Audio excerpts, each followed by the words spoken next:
tous et bienvenue dans le Hannover Messe sur lequel on va parler aujourd'hui d'industrie donc avec l'organisation ML Event sur My Global Village. Et puis on a aujourd'hui un temps très rythmé puisqu'on va avoir des intervenants de qualité. Aujourd'hui, je vais avoir le plaisir pour commencer d'accueillir une entreprise de l'Est, une entreprise donc dans le domaine du textile, la société Velcorex, avec son président Monsieur Schmitt, que je remercie. Pierre, vous êtes un acteur de cette engagé pour cette notion d'usine verte et de produire local et propre. Alors, pouvez-vous nous expliquer un petit peu quelles sont les démarches de votre entreprise?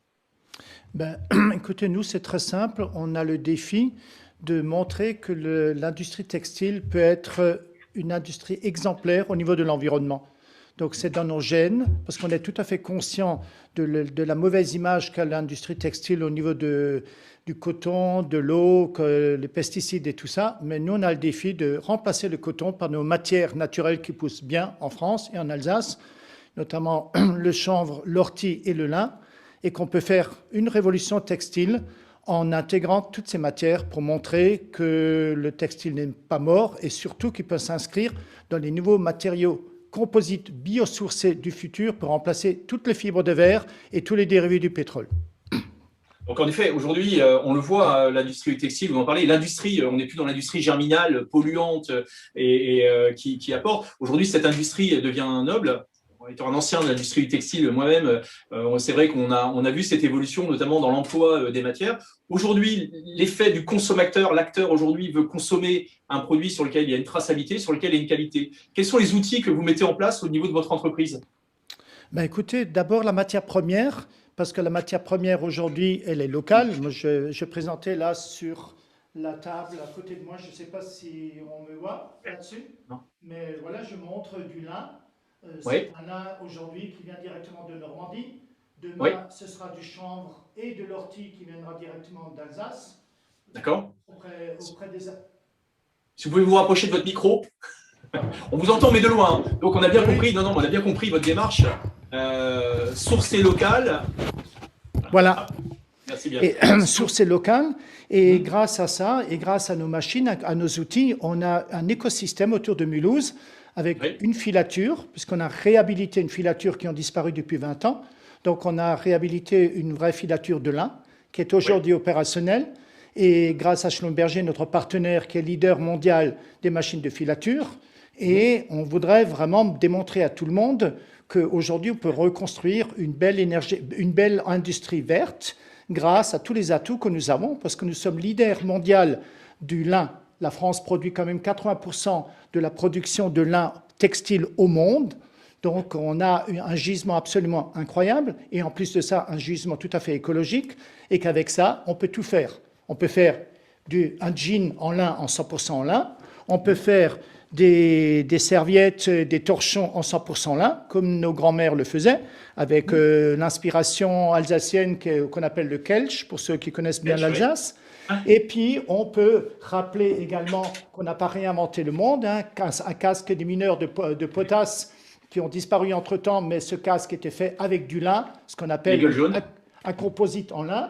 Et demain, grâce à ces nouveaux matériaux qu'on est en train de développer, on peut mettre des polymères, on peut les solidifier, on peut les mouler, on peut faire tout ce qu'on veut. On peut faire des plaques, on peut faire des pales d'éoliennes, on peut faire des coques de bateaux. On a une chance extraordinaire et je pense que la France, si elle mobilise tous ses atouts, on peut devenir le leader mondial des textiles des composites biosourcés, parce qu'on a tous les atouts. Oui, je crois aussi qu'il y a une volonté du Cocorico. Alors, je connais très bien la région mulhousienne pour avoir participé sur beaucoup d'ateliers. Je suis moi-même ancien directeur du groupe Kindy, La Bonale, donc d'accord. Du textile, vous imaginez que je connais bien. Très Donc, bien. La problématique que l'on rencontre aujourd'hui, il est vrai, c'était une politique de prix. Par contre, on a aussi éduqué, je dirais, notre génération, cette génération qui arrive, qui va acheter moins de quantitatif, moins de 200 produits par jour à produire chez des grands opérateurs, mais on va chercher la qualité. Et donc, cette qualité, c'est une histoire. Donc, c'est l'histoire que vous racontez, donc en prévenant sur le sourcing, un sourcing de proximité, avec une main-d'œuvre de proximité, puisque ça reste quand même un métier sur lequel est manufacturé. Là aussi, il y a une sensibilisation des utilisateurs à voir. Comment vous communiquez auprès des utilisateurs sur le côté qualitatif de vos produits et surtout ce côté cocorico qui est important, qui est fondamental aujourd'hui? Je pense qu'aujourd'hui, je crois que les nouveaux consommateurs, et notamment les jeunes générations, sont très sensibles aux questions environnementales. Donc Oui. aujourd'hui, c'est vrai qu'on a eu beaucoup de rapports, beaucoup de relais dans la presse, puisque notre cas est assez emblématique, puisque vous connaissez bien je dirais, la décadence de l'industrie textile dans la région Bien sûr. mulhousienne. Oui. Je crois qu'aujourd'hui, les gens prennent conscience qu'il y a tout un écosystème qui est en train de se reconstruire. Il y a cette proximité de toute la filière, mais également avec le constructeur des machines, avec les agriculteurs qui produisent la matière première. Et le dernier point qui est extrêmement vital dans cette industrie, c'est la proximité des écoles de chimie, des écoles d'ingénieurs textiles à l'ENSISA en l'occurrence, et Oui. l'Institut supérieur des matériaux de Mulhouse. On est extrêmement bien entouré et on a encore une culture textile qui est extrêmement prépondérante. Et aujourd'hui, tout ça, ça s'inscrit dans ces niveaux de développement. Et je crois qu'il y a une prise de conscience déjà en Alsace autour de Mulhouse et en France et même en Europe qu'on détient à Mulhouse, autour de Mulhouse, un écosystème qui est unique et qui permet demain de reconstruire toute une filière qui englobe évidemment pas seulement les matières, mais les utilisations, tout le monde. Enfin, il y a énormément d'industriels qui peuvent se greffer là-dessus, en dehors de l'habillement, en dehors de l'ameublement. Il y a toute la maroquinerie qui utilise aussi des matières qui aujourd'hui ne font pas toujours l'unanimité comme le cuir. Tout ça, ces nouveaux matériaux peuvent remplacer tout ça. Et c'est une véritable révolution. J'ai l'habitude même de dire le textile a été le moteur de la première révolution industrielle et je suis convaincu que le textile, ces matériaux biosourcés peuvent devenir le moteur de la révolution écologique qu'on est en train de vivre. Alors, il y a un acteur très important. Moi, je connais très bien KM0. Le nom KM0, pour ceux qui l'ignorent, c'est la naissance des premières locomotives. C'est là qu'elles partaient, le kilomètre zéro. C'était l'industrie textile, avec les Flashlooms qui nous ont laissé ces magnifiques Bugatti. Donc, c'est aussi des acteurs sur des textiles innovants, des textiles à mémoire de forme, des textiles thermiques. J'ai mon ami Thierry Nicolas, qui est vice-président de l'innovation, qui est donc mulhousien, qui parle toujours de votre région comme étant l'éco-centre, l'épicentre justement de l'innovation, et c'est par cette innovation que vous allez apporter du nouveau. Alors justement, puisqu'on parle d'innovation, alors je ne sais pas si Jocelyne nous a rejoint, mais je trouve que le suivi serait intéressant. Est-ce que Jocelyne Maire est présente? Je ne l'entends pas. Parce que tout à l'heure, je n'ai pas vu la connexion. Alors, on va peut-être profiter aussi, alors, si vous me permettez, de parler du tissu, de la partie Velcorex, passer sur justement Yasmine Ancelade, qui va nous présenter justement un produit aussi innovant et intéressant, notamment sur le traitement, la transformation des biomasses pour générer de l'énergie, puisque le textile est un gros consommateur d'énergie. Est-ce que Yasmine est présente? Oui. Bonsoir. Voilà, bonjour Yasmine, merci beaucoup de nous rejoindre. Donc merci Pierre Schmitt. Donc alors l'hydrogène vert, puisqu'on parle de l'hydrogène vert, là on a parlé donc du sourcing, la nécessité d'apporter sur les 5 piliers, le recyclage, l'économie circulaire, l'éco-conception. Alors vous aujourd'hui au sein de l'entreprise NST Solar Process, quelle est votre démarche pour cette industrie verte?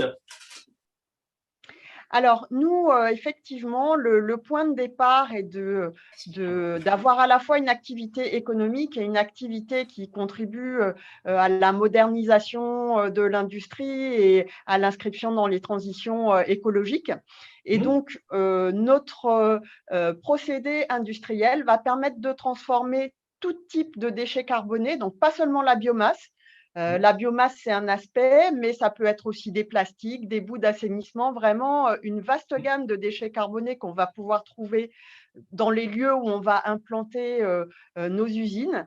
Et on va transformer ces déchets à la fois en énergie verte, donc ça peut être de l'hydrogène vert, ça peut être de l'électricité verte stable, mais aussi en produits qui sont riches en carbone et qui existent déjà aujourd'hui sur les marchés internationaux et qui sont fabriqués à partir de sources fossiles, mais qu'on va faire en recyclant la part de carbone dans les déchets. Donc, justement, alors, pourquoi je parlais d'énergie verte? Parce que j'avais suivi votre projet en Guadeloupe, notamment sur la production d'énergie. Donc, cette industrie, aujourd'hui, elle se révolutionne, elle avance, la décarbonation est un élément, un enjeu important. Comment votre entreprise, comment voit-elle cet accord? Parce que ce sont des investissements significatifs, lourds. Est-ce que vous sentez accompagné par les démarches et soutenu par les industriels dans votre démarche de production? Alors, nous sommes une technologie innovante. On relève de l'univers des BQ, bioénergie avec capture de carbone par utilisation. Ce sont des technologies identifiées par l'Agence internationale de l'énergie comme devant participer demain à résoudre nos problèmes de concentration de CO2. Et pour autant, très peu sont aujourd'hui déployés parce que le temps de transition entre les installations qui existent et ces nouveaux investissements sont un peu difficiles. Nous avons l'avantage d'offrir une technologie qui est autonome, donc on n'a pas besoin de se raccorder à des réseaux électriques existants, on peut poser directement nos modules et commencer à produire avec les déchets locaux. Et en termes de CAPEX, aujourd'hui, on est, selon les technologies, 2 à 10 fois moins cher que d'autres solutions de production d'énergie. Donc, la question, avant tout, est une question de démarrage, d'adhésion. Sur l'hydrogène vert, par exemple, d'avoir des clients qui s'engagent et qui passent à l'hydrogène vert. Mais c'est vraiment un chemin sur lequel on est en abordant des marchés qui sont plus ou moins mûrs sur l'adhésion de l'hydrogène vert. Oui. Surtout, l'hydrogène vert, surtout pour des flottes privatives, puisque la gestion du contenant de l'hydrogène, la production de l'hydrogène est une chose, le contenant, la Poste, par exemple, investit énormément sur ce type de technologie. Donc, c'est vrai que l'économie verte ne doit pas être au détriment de l'économie, de la croissance économique. Donc, quand vous parlez d'investissement, est-ce que les entreprises, les industries sont vraiment réceptives face aux enjeux économiques, à pouvoir produire eux-mêmes? Est-ce que ce n'est pas uniquement une question de morale, de bonne morale, de bienséance, ou est-ce que c'est un vrai engagement que vous ressentez?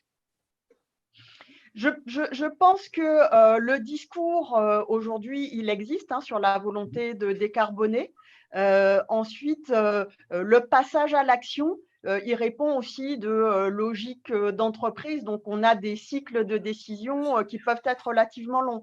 L'avantage, nous, de notre technologie, c'est qu'on est capable de produire de manière décentralisée, donc au plus proche des besoins, ce qui réduit ce que vous disiez, les enjeux de transport et de surcoûts liés aux infrastructures de transport. Donc, c'est vraiment cette logique-là qu'on essaie de développer. À la fois, on est sur des usines vertes, mais on est sur des usines décentralisées et on essaie de réduire au mieux l'empreinte carbone et de transformer les déchets qui sont eux-mêmes porteurs d'émissions de carbone si on les laisse abandonner sans les transformer. Donc, on est vraiment dans cette transformation et je pense que le monde évolue et on arrive petit à petit à avoir une place pour des technologies comme la nôtre.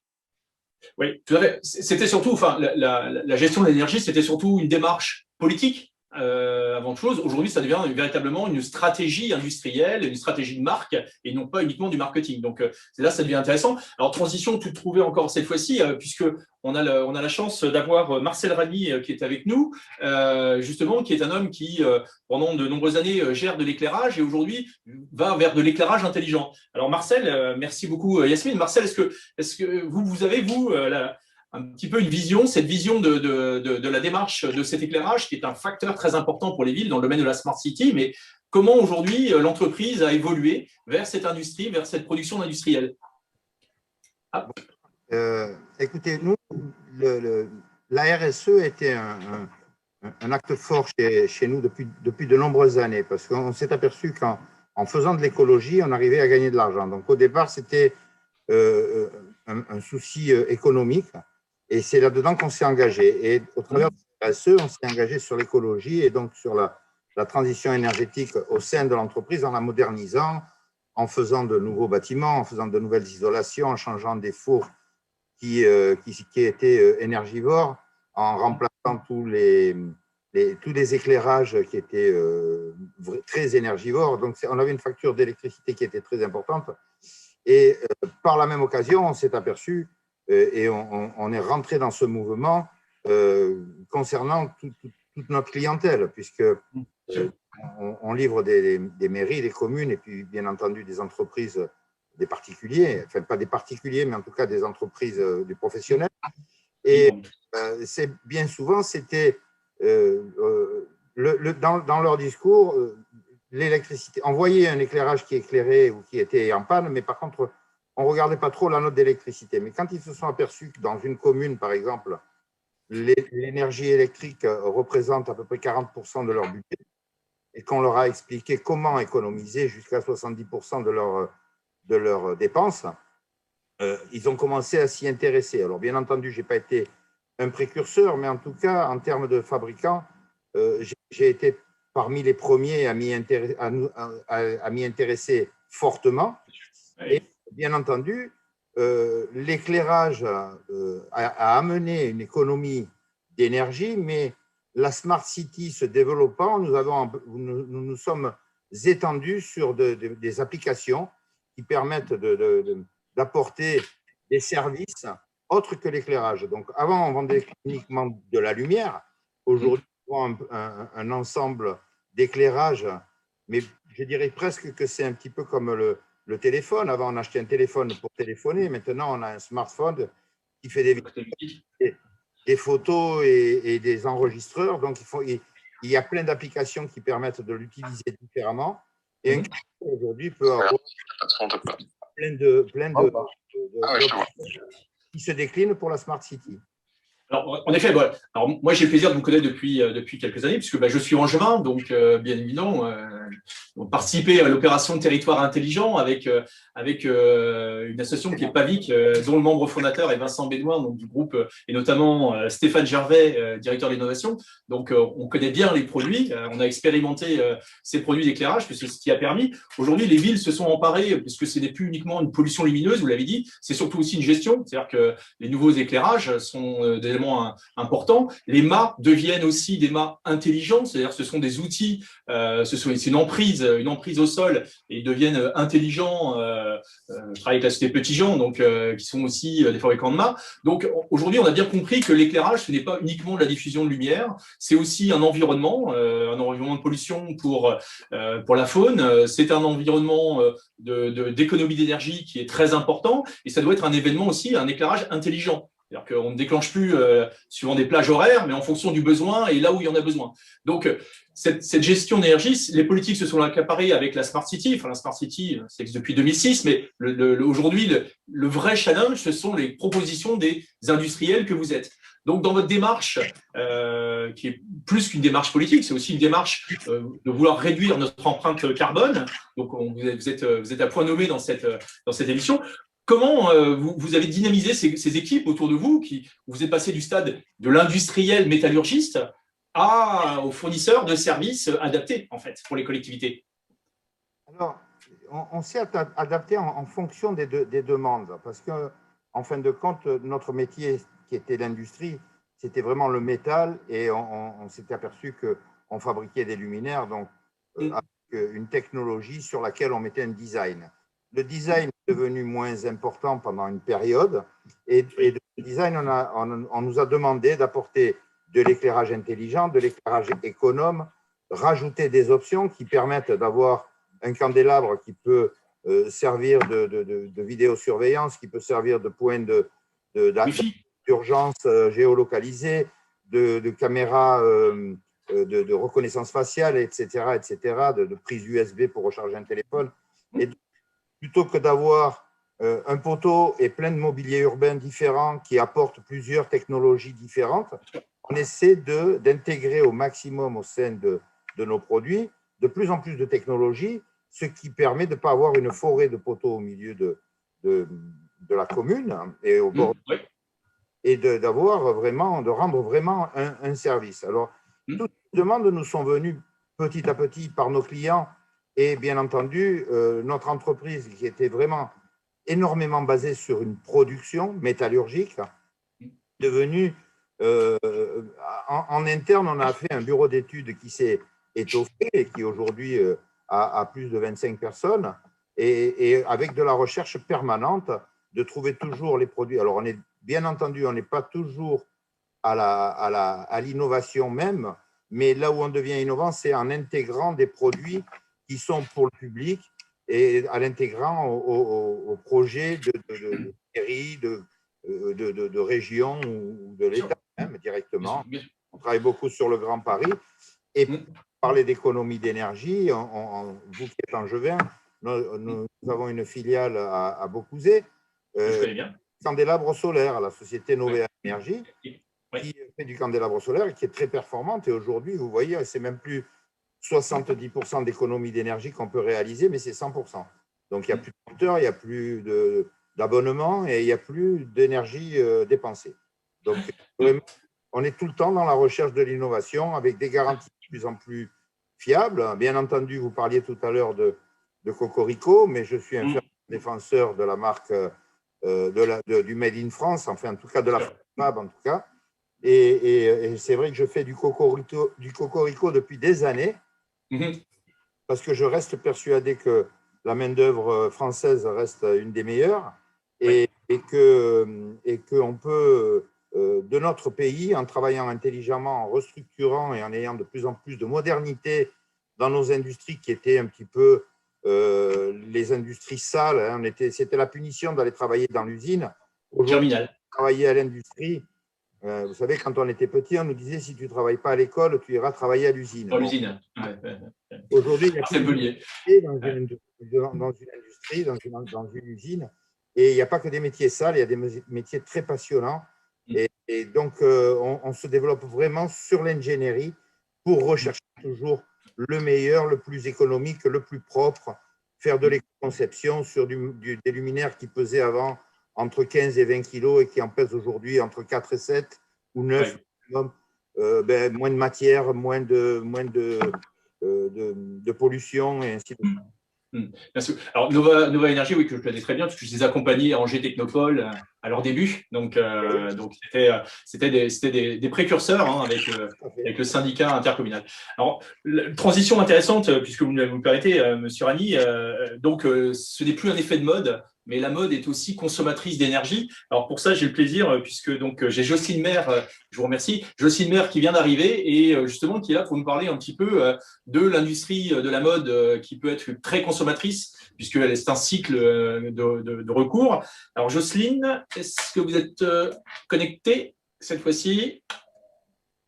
Jocelyne, vous m'entendez? Oui, Jocelyn est en mute, je crois. Voilà. Oui, d'accord. Okay. Ah ben moi, je peux rester sans problème avec Monsieur Rani, hein, parce que je suis passionné par l'éclairage, donc ça ne me pose pas de souci. Non, vous disiez juste que c'est Jocelyn, en fait. Ah, voilà. Donc c'est Jocelyn et non pas Jocelyne, c'était ça que je vous disais. Ah, mais... Jocelyn, c'est pour ça. Ben, moi, on m'a mis Jocelyne. Alors, excusez-moi, Jocelyn. Eh bien, bonjour. Donc, un acteur de la mode. J'ai l'habitude. Donc, un acteur de la mode, donc vous êtes donc le directeur général fondateur de FASC. Alors, est-ce que vous pouvez nous expliquer un petit peu la démarche de FASC, justement, face à cette volonté de ce soutien un petit peu ambitieux et volontariste des industriels de devenir des acteurs engagés autour de l'industrie verte? En fait, nous, on est un collectif, on est une association, une sorte de cluster des professionnels de la mode au sens large, positionné en région sud, donc sur Marseille et sa région, jusqu'à Nice, Avignon, etc. Parmi nos 110 membres, on a des gens très divers, des métiers très divers et des filières finalement très diverses qui composent la filière mode dans son ensemble, dont une partie concerne la filière plus précisément textile, laquelle, ça a dû être dit, pardon, je suis arrivé un peu en retard, ça a peut-être été dit, mais ça fait partie des industries les plus polluantes au monde. Voilà. Et donc, effectivement, on ne pouvait pas rester comment dirais-je, insensible et du coup inactif à ce sujet. Donc, on a mis en place un certain nombre de projets qui sont en cours de réalisation. Ils sont en train de devenir très concrets. On a un premier, c'est qu'on a souhaité faire un livre blanc sur la transition écologique de la filière mode et plus particulièrement textile. Mais encore une fois, ça embrasse l'ensemble de l'activité mode luxe, donc ça va jusqu'à la cosméto, la parfumerie, la bijouterie et bien sûr le textile. Donc un livre blanc sur qu'est-ce que le cycle de vie du produit et qu'est-ce que les entreprises sur notre territoire font pour travailler à la transition écologique et quelque part partager leurs trucs et astuces montrer leurs expériences, leurs expertises dans un certain nombre de cas, et du coup faire en sorte que ce soit des sources d'inspiration pour celles et ceux qui ont besoin d'avancer sur ces sujets ou qui souhaitent avancer là-dessus. Donc ça, c'est une première chose concrète. On sort ce bouquin qui fera une bonne centaine de pages, hein, on en est là actuellement. On le sort d'ici un mois à un mois et demi. On a été un petit peu retardé comme tout le monde par deux, trois petites choses qui sont passées l'année dernière et qui continuent à nous embêter un peu. Et qui impactent la mode, qui impactent les consommateurs de mode. Oui, exactement. Toujours dans la même veine, on a aussi fait le constat, avant la crise sanitaire que nous traversons, on avait fait le constat deux constats différents. Le premier, c'est que le marché est en train d'évoluer. De plus en plus de consommateurs en France et d'une manière générale en Occident veulent consommer du local. Oui. Et ça, c'est vrai, tout produit confondu. On le connaît bien dans l'alimentaire et dans l'agroalimentaire, mais on le connaît dans tout un tas d'autres secteurs. C'est en train d'arriver force 10 dans la filière mode. Et ces frémissements au niveau du marché se sont amplifiés avec la crise du Covid. Oui, exactement. La crise du Covid a servi de catalyseur et d'effet levier. Notamment, on en parlait encore ce matin avec des gens que j'ai reçus à mon bureau, combien beaucoup de gens ont découvert la dépendance de la France s'agissant des produits textiles en général. Et on se souvient notamment des problématiques d'approvisionnement en masques. Ouais. C'est d'ailleurs toujours un sujet, hein, au passage. Ouais. Et les approvisionnements en blouses et sur blouses dans les hôpitaux, pour ne parler que de ces deux sujets, puisque nous, on a fait des choses l'année dernière, justement en 2020, pendant le premier confinement. On s'est mobilisé pour fabriquer un peu à l'arrache, passez-moi l'expression, des masques et surtout des blouses pour l'assistance publique hôpitaux de Marseille, qui étaient dans l'incapacité totale de sourcer parce que tous ces produits viennent de Chine et que frontières fermées, incapacité de sourcer. Voilà, tout simplement. Alors, là, comme je le disais en préambule, en effet, moi, c'est une sensibilité, parce que j'ai travaillé à peu près 10 ans dans le monde du textile. Donc, dans les mauvaises années, à l'époque où l'industrie du textile voulait décentraliser toutes ces unités de production dans des pays où la main-d'œuvre était moins chère, parce qu'on était quand même sur des produits manufacturés. Donc, j'étais responsable du département de Kindy La Bonale pour la partie tissage, mais notamment partie maillot de bain, donc avec des gens comme Villebrequin ou Pouline, qui sont des gens de votre quartier.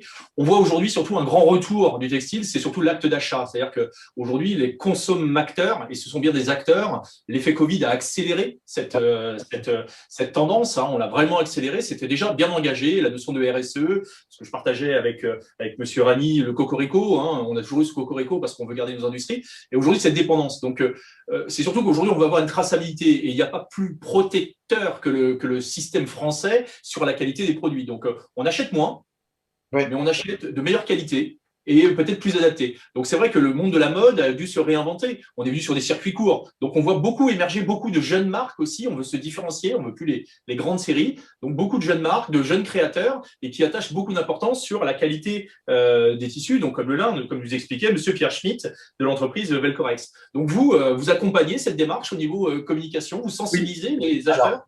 Alors, par le livre blanc que je viens d'évoquer, mais aussi, ça, c'est effectivement… Allez, on peut le résumer à de la com, même si c'est pas que de la com, parce qu'on est quand même allé chercher du fond. C'est pas que de la com, mais c'est vrai que c'est un vrai positionnement malgré tout, c'est une prise de position. Mais on a effectivement, moi aujourd'hui, il se passe pas une journée sans que je reçoive un créateur, qui soit jeune ou pas d'ailleurs, ou même un industriel, et souvent aussi des porteurs de projets, alors pour le coup des jeunes souvent, qui veulent créer leur marque, créer leur activité, leur entreprise dans la filière. Et tous, que ce soit en création ou que ce soit pour faire évoluer leur marque, tous parlent de Made in France, tous. Et l'effet paradoxal qui d'ailleurs s'ajoute au fait que le marché, comme on le disait à l'instant, le marché est prêt, ou en tout cas n'a jamais été aussi prêt à consommer du local et du Made in France. Les marques donc veulent produire du Made in France pour elles, mais aussi pour répondre au marché, faut pas se leurrer. Eh bien, malgré tout ça, ça ne crée pas les vraies conditions nécessaires et suffisantes pour pouvoir répondre à cette demande, parce que notamment nous avons des problèmes de capacité de production. Et dans l'ensemble des problématiques de capacité de production, il y en a plusieurs, mais nous on a souhaité s'attarder plus particulièrement sur la composante compétences, puisque nous avons mené une étude pendant plusieurs mois l'année dernière, en 2020, auprès d'un certain nombre de professionnels de ce secteur sur notre territoire, qui a relevé qu'à 90%, ces acteurs disent qu'ils freinés dans leur développement par le manque de compétences disponibles sur le marché de l'emploi. Oui. Lorsqu'ils veulent grandir, lorsqu'ils veulent engranger des marchés, lorsqu'ils veulent répondre à des commandes, eh bien, dans un certain nombre de cas, ils sont bloqués dans leur développement, dans leur capacité de production, parce qu'ils ne trouvent pas de personnes, d'êtres humains suffisamment formés pour pouvoir intégrer leurs ateliers et répondre aux demandes. Alors, on a des grands opérateurs comme Lectra, que vous connaissez sûrement, Lectra System, qui sont aujourd'hui capables de gérer toutes les chaînes de production. Mais il est vrai qu'on a un effet de marche. On a un effet de marche. Aujourd'hui, on a un effet de marche, non pas sur la création, parce qu'on déborde en France, mais sur la production en petite série, comme dans l'électronique, comme dans beaucoup de produits, parce que dès qu'on passe, on est automatiquement aspiré vers la production européenne, ce qui est une bonne chose parce qu'il y a quand même les normes européennes. Par contre, pour avoir travaillé sur des problématiques chinoises ou turques, etc., là, on est dans des conditions où on perd un peu le fil. Je ne dis pas que tout, mais on perd un peu le fil. Votre démarche, est-ce qu'elle est entendue Oui. auprès Alors, des industriels? Elle est entendue, même si ça a mis plusieurs mois, mais finalement, à l'échelle humaine, même à l'échelle d'une vie humaine, c'est pas grand-chose. Hein, Oui. il a fallu une bonne année, on va dire, pour concrétiser. Et la bonne nouvelle, c'est que si tout se passe bien, et pour l'instant tout se passe bien, à la rentrée scolaire prochaine, FASC, donc l'association que j'ai créée, et qui vient de créer du coup qui vient d'accoucher d'une fille qui s'appelle FASC Academy. Et FASC Academy a la vocation à porter une école que donc nous allons ouvrir à la rentrée prochaine et qui aura vocation à former des jeunes aux métiers techniques, industriels de la confection textile. Donc on n'est pas une école de mode, il en existe suffisamment. Oui. L'idée, c'était pas d'en faire une de plus. Le constat, il était aussi tout ce que je viens de dire, mais aussi que la France et l'Occident savent former des ingénieurs, des bacs plus, ce qu'on est d'ailleurs certainement un certain nombre autour de l'écran à être. On a un petit peu plus de mal à former des jeunes aux métiers industriels. Et le challenge que nous allons essayer de relever, c'est d'attirer des jeunes vers ces métiers de la confection textile pour pouvoir alimenter, pour pouvoir répondre aux besoins des ateliers, ceux qui existent et puis ceux qui vont se créer, ceux qui vont avoir besoin de se développer pour répondre à la demande et pour faire plus de circuits courts, plus de développement durable, plus de transition écologique. Et donc, si tout se passe bien, on sera dans la phase opérationnelle dès septembre prochain. Là, je viens de mettre une option sur des locaux. Vous posez la question, est-ce qu'on a entendu? Oui, parce que la région Sud nous suit depuis le début sur ce projet. La région Sud y voit une innovation dans la formation, et c'est vrai que c'est une forme d'innovation dans la formation. On adapte un concept qui s'appelle école de production. Je ne sais pas si parmi ceux qui nous regardent et qui nous entendent, il y en a qui connaissent. Je vois des têtes qui hochent, donc oui, c'est un concept lyonnais qui a un peu plus de 100 ans et qui, jusqu'à présent, donc depuis plus de 100 ans, concerne des métiers plutôt dans la métallurgie, dans le travail du bois et de la charpente notamment. Et nous allons adapter ces concepts pédagogiques aux métiers industriels de la confection textile. Sachant que tout cela se fait dans l'idée de faire une alternative, une complémentarité à l'offre de formation de l'éducation nationale, puisqu'on va former au CAP ce que font des lycées pro, notamment ici sur Marseille. Et l'idée, c'est d'ajouter une façon d'apprendre un peu différente, avec un sourcing aussi différent des gamins, de manière à vraiment aller chercher des vocations, aller provoquer des vocations et les accompagner. On fait des petites promos d'une quinzaine de gamins et on les accompagne vraiment un peu comme un système d'alternance, sauf qu'ils vont tous les jours à l'école, ils viennent tous les jours chez nous. Enfin, ils viendront tous les jours chez nous. On n'en est pas encore là. Et avec cette spécificité que c'est une école privée, mais gratuite pour les gamins. Et puis, l'une des autres spécificités, je vous la fais courte, c'est que nous serons aussi un outil de production supplémentaire pour notre territoire, puisqu'une école de production, ça produit. Oui. Donc, c'est la bonne nouvelle. C'est-à-dire que non seulement on forme, donc on répond à la problématique des compétences qui manquent. Ça, c'est un truc à moyen terme, on va dire, parce qu'on va les former en 2 ans au CAP. Donc, c'est un minimum dans 2 ans et ils n'auront que le CAP. Oui. On leur proposera de les accompagner plus loin ensuite. Donc, ça, c'est à moyen terme. Mais à court terme, on va ajouter de la capacité de production, donc de la capacité au circuit court et à la mode durable sur notre territoire. C'est là où il faut bien comprendre que le cycle de vie d'un produit est important. Donc aujourd'hui, il faut laisser le temps de la maturité. Donc de produire, il y a beaucoup de personnes qui cherchent à produire la série. On l'a vu tout à l'heure avec KM0 sur Mulhouse, qui est un véritable atelier accompagné par le CETIM de production dans l'industrie mécanique. On l'a vu donc Angers, puisque moi je suis en juin avec la Cité de l'Objet Connecté, donc où on accompagne les projets. Donc tous ces projets sont liés au cycle de vie. Donc le cycle de vie, on a aussi Kevin Boissy qui est avec nous. nous, Kevin, que j'ai déjà rencontré, qui est de l'Institut français de l'obsolescence. Alors, l'obsolescence dans la mode, entre des grands opérateurs que je nommerai pas, qui sont en 2 lettres, qui produisent 200 modèles par jour pour pouvoir inonder le marché, et puis eh bien, le créateur qui va faire un produit qui va durer dans le temps avec une légitimité sur le sourcing. Kevin, comment se positionne l'obsolescence, le marché de l'obsolescence dans la mode et dans le textile? Attention, on va pas parler de marché de l'obsolescence, sinon on va se retrouver dans des débats compliqués avec l'obsolescence programmée. Mais il s'avère qu'il y a de l'obsolescence aussi dans la mode, tout simplement parce que les modes changent. Et c'est ce qu'on va appeler de l'obsolescence sociétale ou de l'obsolescence de mode. Et c'est d'ailleurs la première obsolescence dans les automobiles au tout démarrage, puisque lorsque Ford a lancé ses automobiles toutes noires et que le concurrent est arrivé avec des automobiles de couleur, c'était bien une première obsolescence de mode, une obsolescence esthétique, et c'était lié à la volonté des personnes. L'obsolescence sociale, c'est ce qui va vous pousser d'acheter une montre de grand luxe plutôt qu'avoir juste la fonction de l'heure. Donc effectivement, il ne faut pas oublier que l'obsolescence, c'est 3 acteurs. C'est les autorités publiques, principalement avec les normes et les problématiques géopolitiques. C'est les fabricants, mais c'est également les utilisateurs. C'est la façon dont vous allez percevoir la fonction, l'utilité de la fonction et l'usage que vous allez en faire. Donc, on peut voir les problèmes d'obsolescence à peu près partout, soit dans les problèmes de disponibilité en fonction des cycles de vie, soit en fonction des usages, soit en fonction des besoins. Et donc, c'est effectivement toutes ces choses qui changent. Quand on va parler d'obsolescence, on va se poser la question de savoir est-ce qu'il y a toujours un désir à avoir la pièce? Est-ce que cette pièce-là est toujours faisable? Et est-ce qu'elle est toujours viable d'un point de vue rentabilité? Et s'il n'y a pas équilibre sur ces différents aspects, automatiquement, on passe d'une phase de cycle de vie classique à une phase d'obsolescence. Mais ce qui est très intéressant dans cette analyse, c'est que je viens vous donner le triptyque de l'innovation. Si vous renversez ce triptyque-là, vous avez tout à fait l'inverse, c'est-à-dire l'innovation. Donc, on peut tout à fait faire un lien entre l'obsolescence, les cycles de vie, la mode et l'innovation, puisqu'on pourra dire que simplement l'innovation est là pour contrer l'obsolescence. Et si vous voulez redonner un cycle de vie à votre produit, à votre fonction, il faut soit lui redonner du désir, soit lui redonner de la viabilité, soit lui redonner de la faisabilité. On a pu le voir dans les platines vinyles, des choses comme ça. On peut tout à fait remettre en recontextualisant. Et c'est un avenir, notamment pour l'économie circulaire, de voir les choses un peu différemment et au lieu de refaire, de remotiver les choses.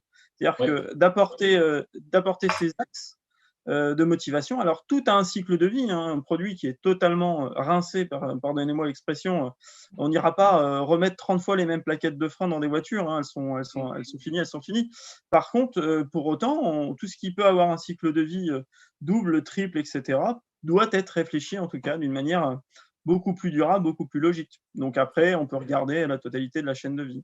Approvisionnement, utilisation, usage, réparabilité, mais là on rentre dans des débats d'éco-conception qui sont plus liés à la stratégie d'entreprise. On le voit au niveau des entreprises. Bien sûr, on parle du vintage qui est en lui-même une mode, avec le développement des friperies, etc. Mais ça reste une mode, un phénomène de mode. On le voit aujourd'hui surtout sur l'engagement où on veut acheter de la qualité. Et la qualité, c'est quand on a une traçabilité, quand on a un historique. Donc, on le voit aussi dans ce fonctionnement. Donc, quand on parle d'obsolescence, mon propos, c'était plutôt de dire, est-ce que l'on est capable aujourd'hui de produire des petites séries en France et ces petites séries, de savoir s'arrêter, de programmer cette obsolescence en disant, point, je fais une série et cette série, elle n'a que son lieu de vie pour éviter justement de faire de la production intensive qui, elle, va peut-être poser quelques soucis de rentabilité, puisque le grand sujet pour les industriels, c'est la rentabilité.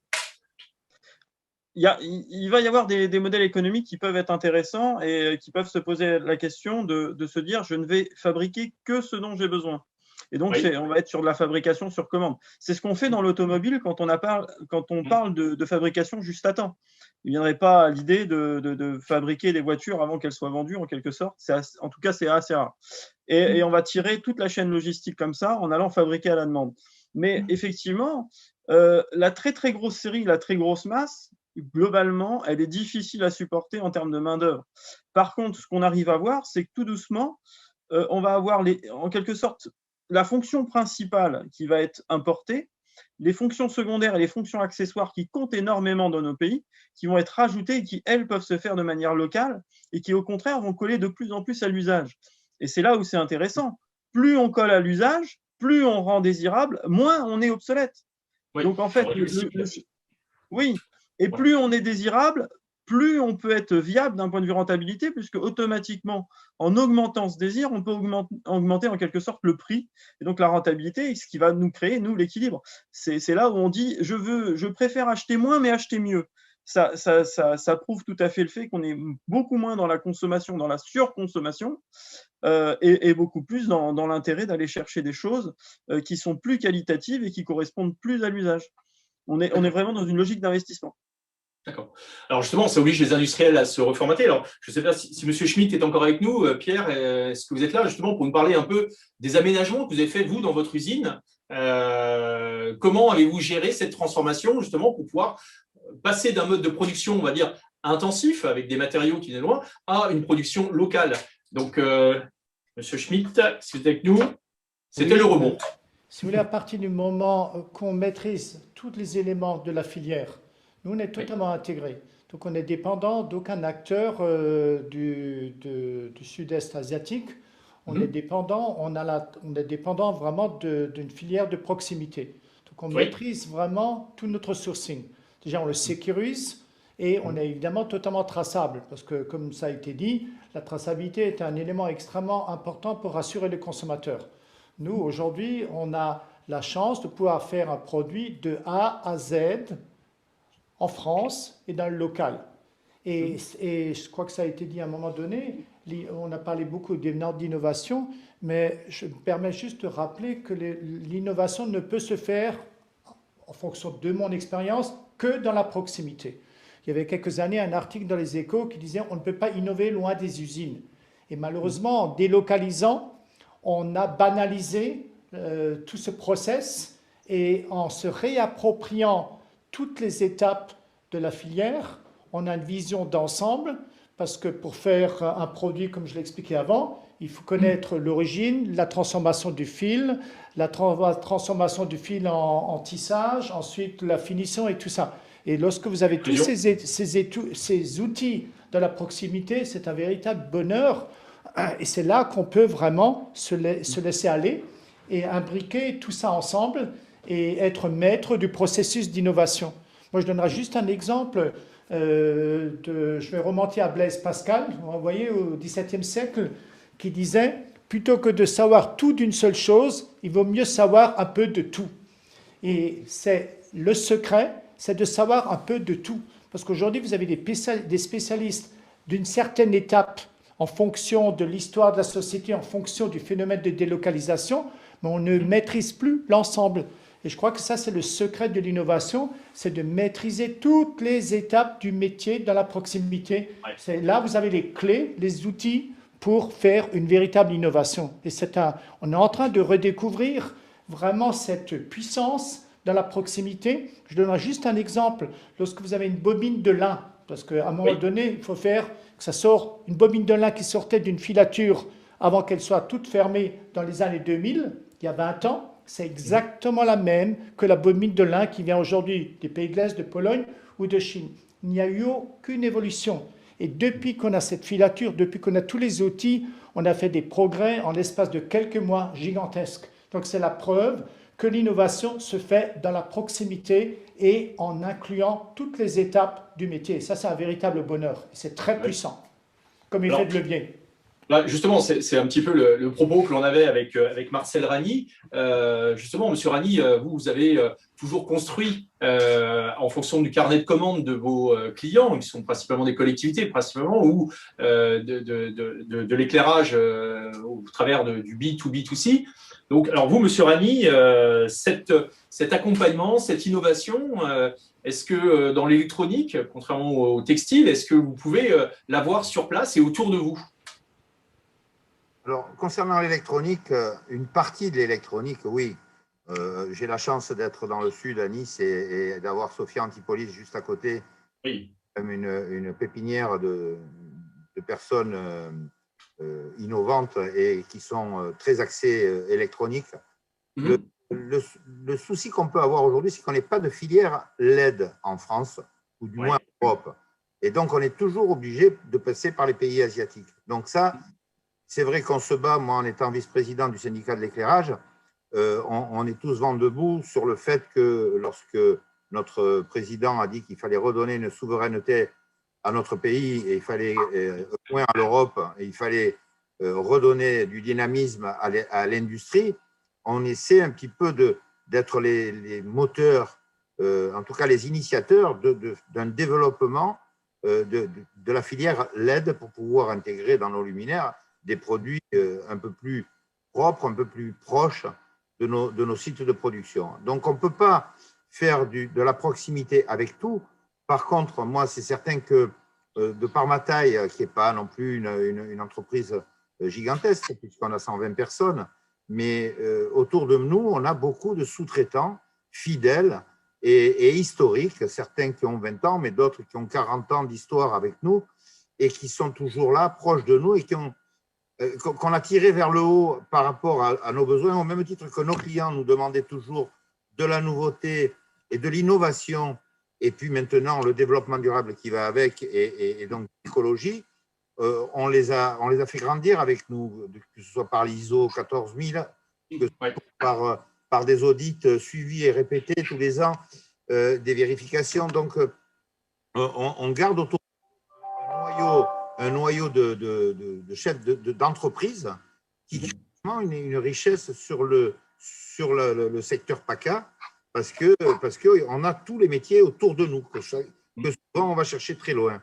Et en les aidant à innover, ils peuvent devenir, par de la robotisation de tâches répétitives, on arrive aussi à faire grandir le personnel qui est dans ces entreprises, parce qu'on ne peut pas faire que des bacs plus, on peut pas avoir que des bacs plus 5, et de temps en temps, on a des personnes qui arrivent et qui ont la possibilité de grandir, mais si on ne les accompagne pas, ils resteront toujours à des postes difficiles. Donc, c'est vrai qu'en local, on essaie vraiment d'être le plus local. Et si je devais prendre, pas un exemple, mais une anecdote en tout cas, mon grand-père disait toujours il faut d'abord donner à manger à nos enfants, s'il en reste un peu à nos neveux et s'il en reste encore à nos voisins. Eh bien, je dis que déjà, allons chercher toutes les richesses que nous avons autour de nous pour pouvoir grandir, innover et être performants ensemble. Donc, moi, vous savez, je suis ambassadeur de la French Fab sur le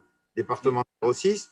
Et bien entendu, donc, quand on parle de Cocorico tout à l'heure, je ne me bats pas contre ça. Et je dis qu'on arrive, malgré tout, on est un des derniers fabricants français indépendants, pour voir peut-être le dernier, je ne sais pas. Et on arrive quand même à grandir et à vendre, dans plus de 60 pays à l'export. Donc, ça veut dire qu'on n'est pas si mauvais que ça. Il faut essayer de vanter notre qualité, de vendre notre qualité. Le prix n'est pas un critère de vente. Le prix est un critère de concurrentiel, mais on sait très bien que acheter pas cher, c'est acheter 2 fois. Donc, autant acheter une fois et bien. Oui.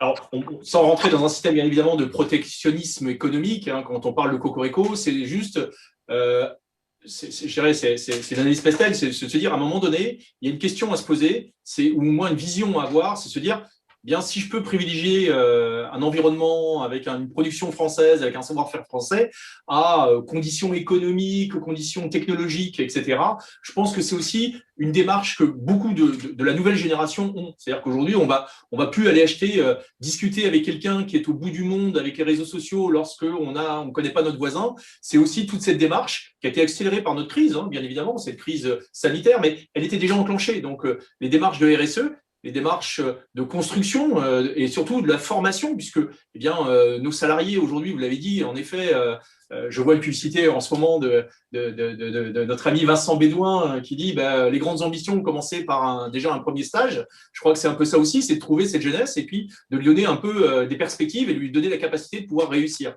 Donc, Merci beaucoup à toutes et à tous.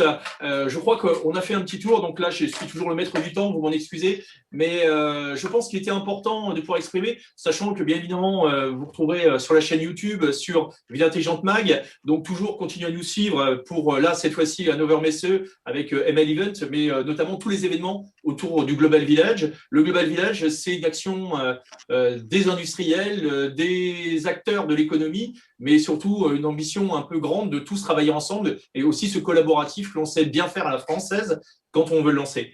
Merci et je vous remercie et puis eh bien au plaisir de vous retrouver très très rapidement. Merci. Merci beaucoup. Ouf, ouf, ouf, ouf.